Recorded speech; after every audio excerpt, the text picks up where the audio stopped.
11 જે અમારી માંગણીઓ છે ખેડૂતોની, એ માંગણીઓને લઈને અમે માંગપત્ર જે ખેડૂતોએ 80 હજાર ખેડૂતોએ જે સાઇન કેમ્પેન કરી અને લેખિતમાં આપ્યું છે એ સહિતની અવગત કરાવવા માટે આજે અમે મુખ્યમંત્રીશ્રીને મળવાના છીએ।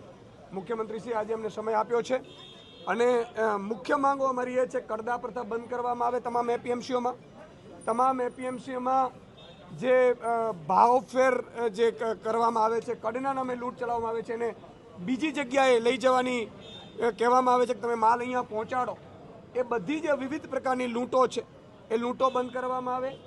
એપીએમસીમાં જણસ જે તમામ જે ટેકાના ભાવે ખરીદી કરાય છે એ તમામ એપીએમસીમાં જણસની ટેકાના ભાવે ખરીદી થાય।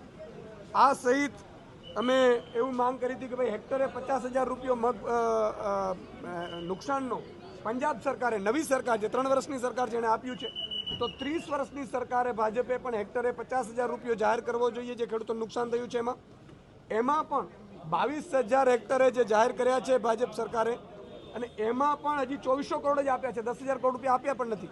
તો એ પણ અમારી માંગણી છે। સાથે સાથે પંજાબમાં 3 વર્ષની સરકાર છે તો ખેડૂતોને દિવસે વીજળી મળવા માંડી છે, 12 કલાક વીજળી મળે છે।